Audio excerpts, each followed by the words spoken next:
Hello. This is a bit strange, but let's fix this, shall we?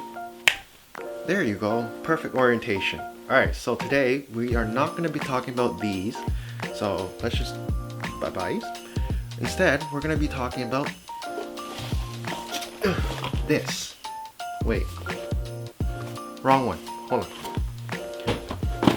Ooh. Okay, this is better.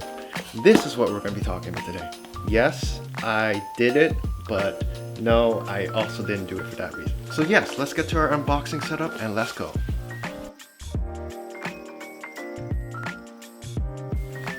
Okay, finally. So we're gonna get started. First things first, get your knife out. I've already opened it, sorry. I've already opened like most of the packaging just to check what it was because I was like, okay, I don't want to mistakenly get something else that I didn't order, so that's why I opened it. But I'm assuming, so this is all we have for this haul is basically I ordered a few essentials that I feel like I needed. And the few essentials that I thought I needed for this hobby was a dedicated screwdriver set, which yes, will come in handy because you guys are already not known. My Protect 35 screw set, or the screws are kind of stripped from using just Allen keys alone, so I decided let's just go. It was only $5, so why not? So dedicated screwdriver set, really good. Next we have the ELRS antenna, which is the communication link between my remote control and the drone itself. Really important, so we got that. And this one, I don't think I opened it yet, so let's open it now.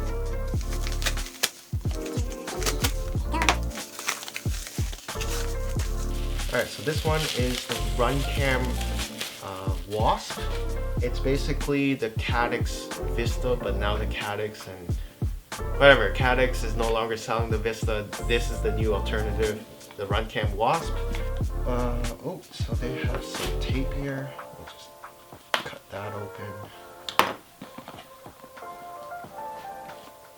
Oh, okay. So within the RunCam Wasp box, you get the actual camera itself. You get the actual camera itself. You also get the Vista, or what they like to call the Link. And you guys seen this in my Protect 35 video. It's basically the same thing. It's a Vista with a newer camera. That's it. So that's that. I'm gonna leave everything in the box because for this one specifically, I am gonna be doing an installation video. Last time my brother did all the installation for me. With the soldering, connecting, the flashing, all that stuff. This time around, I'm going to be doing it all myself, so hopefully it goes well, fingers crossed, but I think I'm confident I can do this. And last but not least is the bigger box, so here we go, let's just open it.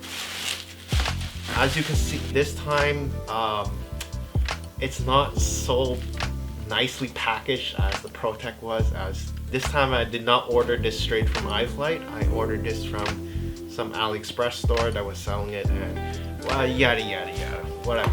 So it wasn't as nicely packaged this time as iFlight did it. Let's just cut this. Oof. That's a lot of bubble wrap. Oh well, something for me to keep fun with. Okay, so as you can see, the box is not very nice. There's like a couple holes here, wrinkles and dents and stuff. I really hope the drone inside is okay, but well, they're made of carbon fiber. They should be able to withstand a crash, right? They should be able to withstand some crunching. So we're gonna cut this open and then we're gonna open it and see what's inside.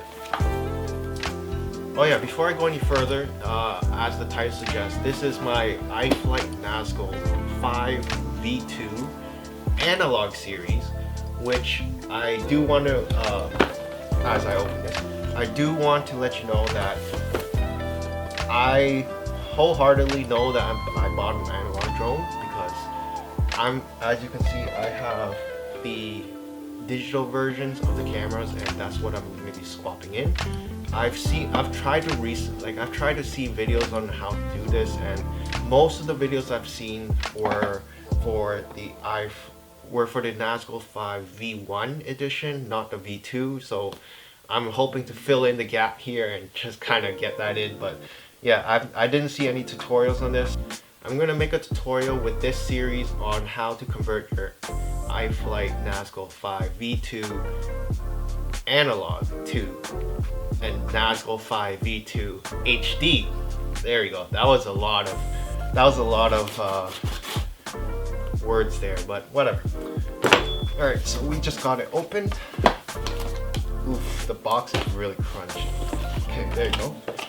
Alright, so inside the box we have two sets of props, which are quite large for what I expected. So this is a 5-inch drone, which is a lot larger than the ProTech 35, which is a 3.5-inch drone, hence the 35 in its name. And the props that these use are huge. Okay, I'll just take out one. So on the GoPro, you'll see these are large props. I'm not sure if you can pick it up here, but holy wow, that's a large prop. So that's the props that these uses. It's a 5-inch prop. I believe the Nazgul can use a 5.1-inch prop. We'll experiment with different props when we go through these two sets of props, so more to come. Okay, so we'll set that aside. The main beauty is the Nazgul5. And here she is. So this is the Nazgul5 V2, and it's the analog series. As there's no Vista on the inside. It's a VTX, which is what analog video transmission uses. But more so enough, we're just going to be replacing the VTX, the camera system, and the controlling. That's the general gist of a conversion from analog to digital. And I anticipate this to run not so smoothly, but we're gonna buckle down and actually get this and learn how to do this. So far what I've been doing is just been watching some videos on how the V1 conversion goes. I'm assuming it's more so the same thing, and I've been looking at the diagrams, the wiring diagrams for each part and connecting the dots and stuff. Okay, so with the iFlight Nazgul V2, we got these nice, what do you call it, stickers that show you the orientation of how the props are supposed to go. Let's just set it up a little bit. So I'm gonna use these props.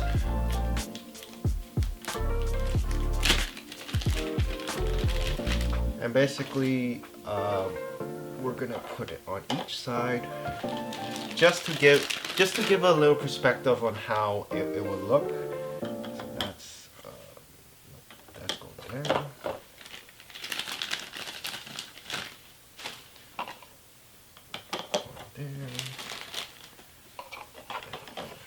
Okay, so that's what it's gonna look in a nutshell. Of course, with the GoPro and the battery there, the GoPro battery is across the room, so I'm not gonna bother at this point. But damn, that's a big ass drone. That's like larger than the size of my hand. Like honestly, holy crap. This thing, you will see it in the air. You will hear it in the air before you even, I don't know where I was going to go there, but you're going to hear it and you're going to see it well before, because it's in the nice neon yellow like color scheme with the black. So black and yellow, it's probably the best color scheme ever, huh? But yeah, this is what it looks like with the props on. I'm just going to leave this aside. Okay, so that's that. The rest of the box accessory packages is underneath. Okay, that's a nice holder. The rest of the box, we just have a nice accessory package. So like the battery strap, antennas, the nuts to hold the props in, because when they were shipping this, since the props are so large, they had to take it off and include in a little baggie for you. So the nuts to secure the props are there, antenna covers, and so on and so on. we got a lot of these, the same thing in the ProTech 35, so I'm thinking they're interchangeable, so I'm just going to use some of that. We also got more stickers, of course, more stickers. So one of my plans is to, you see this big white backdrop behind me? Yeah, it needs to be filled. So I'm going to make like an FPV section, a photography section, and I don't know what's on this side, but I'm going to do that. And so every time I make a video with this kind of backdrop, I can just switch to that, backdrop, and it will be thematically aesthetic. So yeah, stickers come in handy, so that's stickers. We also got the GoPro nut and bolt, which in my ProTech I didn't even notice that this was for the GoPro mount, that it goes inside here, and it really helps so that you don't use the long GoPro screw that normally comes with the normal GoPro attachments. As I did that, and let's just say that one of my propellers on ProTech 35 is still chipped from repeatedly hitting that long bolt, and I was supposed to use this, which I have since learned, and I've done it on my ProTech now. It uses these small ones, and for sure I'm going to be using this because I'm also putting the GoPro on this one, which is probably not a good idea, but so be it. Okay, so the rest of the box, some more instruction manuals, a diagram on how to wire like the receiver, which is the ELRS, this little package. So that's that, and some wires to do so. Alright, so we're gonna put everything back in the box because that concludes the unboxing of the IFlight Nazgul5 V2. That was a very long name, but yeah, that concludes the unboxing. Very short and sweet as compared to my first initial haul of FPV stuff, because that was like the first everything you need, like the basic essentials and stuff.